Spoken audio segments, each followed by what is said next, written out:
Good evening. My name is Tim Carstens. I'm a software engineer at a company called RISC Zero. With me today is our good friend Nadar from a company called EigenLabs.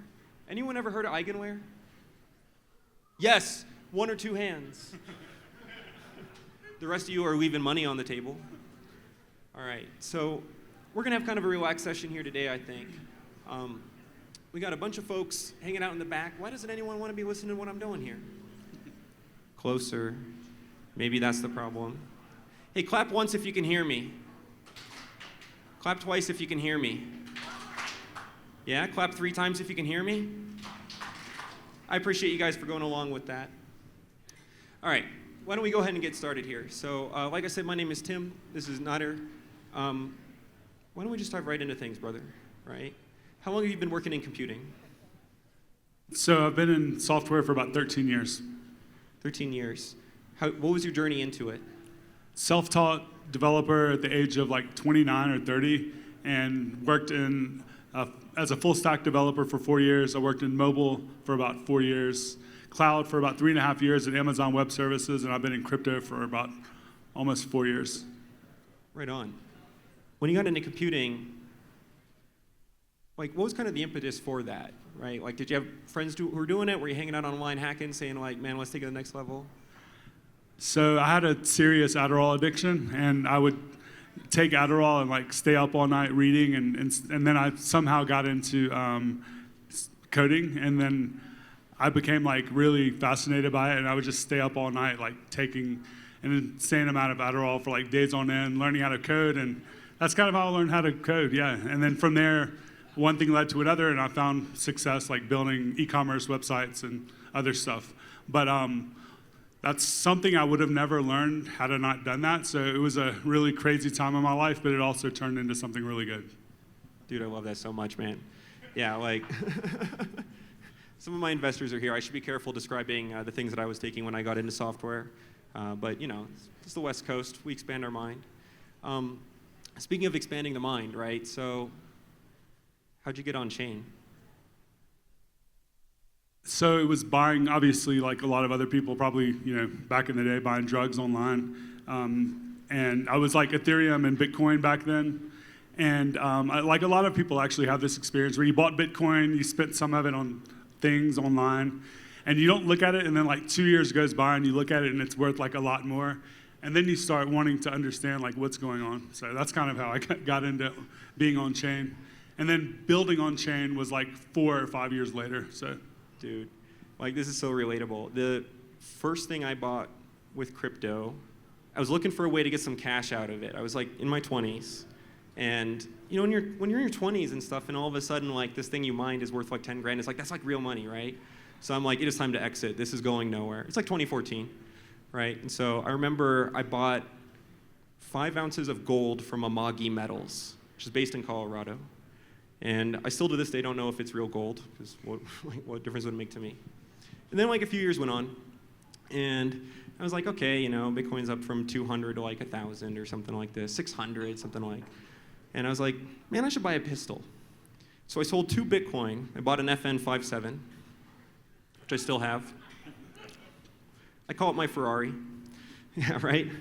So, yeah, like I think that, I don't know, they keep telling me that you're going to be able to spend crypto in stores one day and like buy things besides drugs and guns. I think we're still waiting. Although actually in Japan, I was in Japan a little over a year ago, and I was in Akihabara, which is not the same as it was 10 years ago. It's now like maid cafes. It's a very different scene, but you can still buy computer parts there, and they take Bitcoin at the point of sale, which I thought was pretty cool. It's like actually a thing. So bringing it back on chain. You know, like if you started your career in like Web3, you might not appreciate like the depth and background that like this fella brings, coming from, I'll call it the Web2, you know, kind of precursor to it, right?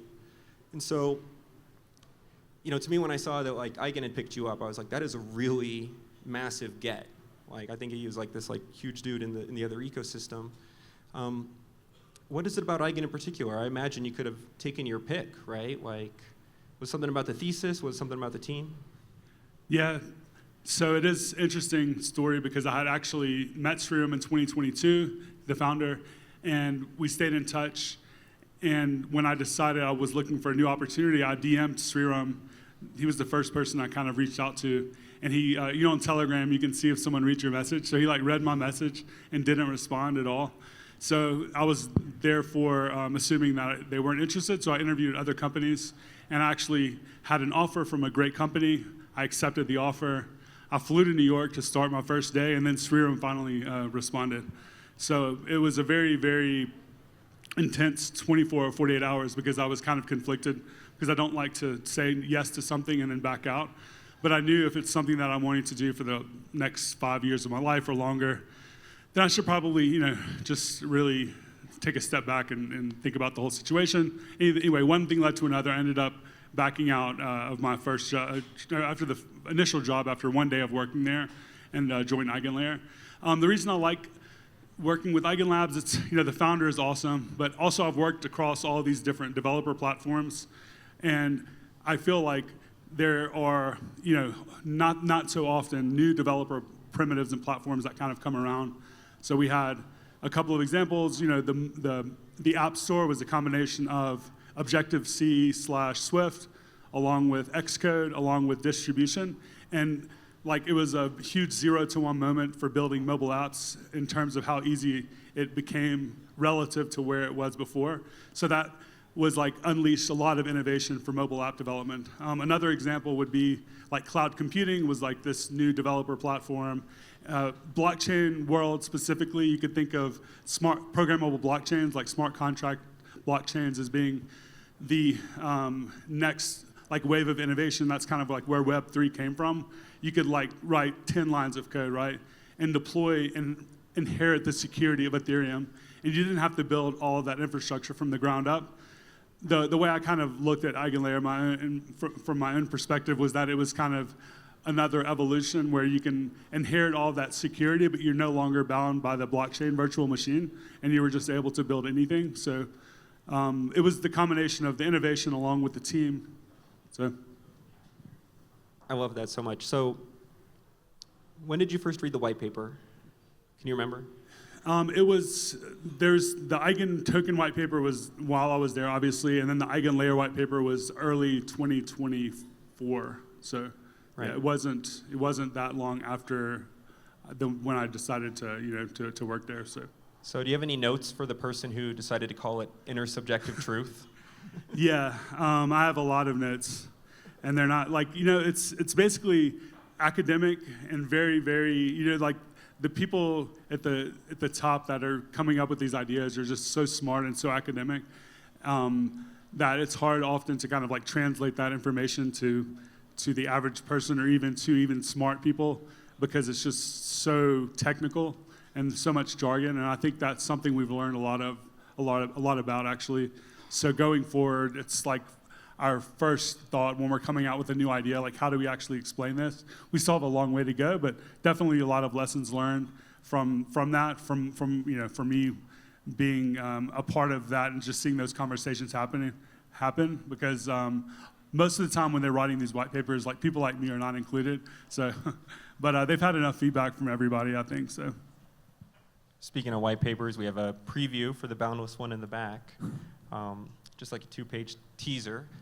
Actually, intersubjective does appear in there, funny enough. I'm also reminded of, anyone here ever program in a language called Haskell? Yeah? Cool. If you're not, you're leaving money on the table. A monad is a monoid in the category of endofunctors. That's the line that went through my head when I was reading about the intersubjective truth. But nevertheless, once I got over the jargon side, I think it was a talk at SBC that Sriram gave that really turned it on for me. This idea that, in essence, the consensus on the chain is sort of this fundamental intersubjective truth. There's this intersubjectivity to the consensus on some sense, and that it can be generalized at the application layer instead of needing to launch separate chains for every application is just fucking mind-blowing, totally incredible stuff. One of the questions that I get a lot of, and I'm just going to turn it around on you, right? So I work in the ZK business, which is not the same thing as the intersubjective truth business. There's some overlap in the sense that you can have a debate about the value of a computation. So I'm kind of curious, like from your perspective, and especially with the large amount of ZK that's happening, I would say at all levels essentially in the Eigen ecosystem, how do you think about intersubjectivity? How do you think about ZK? Where do you think that this is headed? So in terms of intersubjectivity, it's just the general idea that you can kind of prove things in the real world on chain that are provable. And the things that are provable, if you want to give a definition or like a word for that, it would be intersubjective. But really, it's anything that anyone will come to a fundamental agreement with, and then being able to kind of bring that information on chain. So there's obvious use cases that we're kind of already used to seeing, like prediction markets, oracles, stuff like that. But I think if you really break down the barrier to entry for developers to build out arbitrary intersubjective applications, you can start thinking about really weird and just almost ephemeral like things that you can build into applications if it's really just simple to do that. So I think that, again, it's kind of like being able to lower the barrier to entry to building out applications that enable the real world to be on chain in a much easier way without having to build out a lot of infrastructure. Just again, kind of like this idea of unleashing some type of innovation, it kind of does that. I think we still have some ways to go though for the developer experience for building on EigenLayer. And I think that over the next 8 months, 6 to 8 months, you'll see it become a lot easier to build what we would call like intersubjective applications that bring that intersubjective truth, because we still are finalizing slashing in the next month on mainnet. And then beyond that, we need to improve slashing for intersubjective use cases. So, I love it so much, brother. I'm taking a look. The crew is telling me that I'm running here, so I'm going to go ahead and wrap it up with one last one. Scrolling Twitter, hanging out in a few places, you see a lot of people debating essentially where Ethereum is headed or where it should be headed, right? If you ask me, the ticker is ETH, but I'm curious, like, what do you think though? What's going through your mind when you see all these debates, right? Like, how are you thinking about this? Yeah, I mean, I worked at Celestia for a little bit, and one of the things I really was drawn to about, I would say, almost like the culture that they had at the time was, it was modularism, not maximalism. Now, whatever modularism, but at least the not maximalism part, I was definitely drawn to. So I think that when you kind of look at everything happening, there's just a lot of nuance there. And the nuance doesn't really do well on Twitter, though. So if you're like a nuanced person, people are not drawn to that because it doesn't attract a lot of attention. So therefore, you see like these polarizing opinions. And it's not just obviously crypto, it's everything, right? So that's kind of what does well in the news. So when you have these conversations online, you typically have like Ethereum maximalist versus Solana maximalist versus this or that, which it's fun to read sometimes, but it's also a little toxic. And in reality, you have a lot of good and bad, right, for both ecosystems. I personally have to say I enjoy transacting on Solana a lot. I mean, I remember the first time I used Phantom Wallet back in 2021 after using MetaMask for a long time and using Solana with Phantom. It was just like night and day, right? Now Phantom supports Base and some other networks, and the UX is actually very similar now across L2s and whatever. So there's just a lot of nuance there. I will say from the perspective of a developer, from my own experience and from a lot of people I talk to, the developer experience building anything non-trivial on the SVM is still a lot harder than on the EVM for a few different reasons. One of them being that the EVM has a lot of context in LLMs, so you can pretty much have any question answered and audit everything to the point of like 99% being done with an LLM and have it work right with Claude Sonnet 3.7 now maybe. So yeah, I don't know. I think there's a lot of nuance here. I'm not really maxi on either end. I'm definitely more aligned with like the ethos of Ethereum for sure. But I do think that there's a lot of potential for Solana and other high performance like networks. So I do enjoy hearing people that have like more nuanced perspectives that are not like talking with hidden agendas, because you often have people that like say things based on the fact that they have something unknown that you don't know about that later becomes known. And people know exactly the situations I'm talking about, right? So that stuff isn't cool, but anyway, that's just my general brain dump, I guess. aligned. Thank you so much for joining us, brother. It's been a pleasure to have you. Thank you.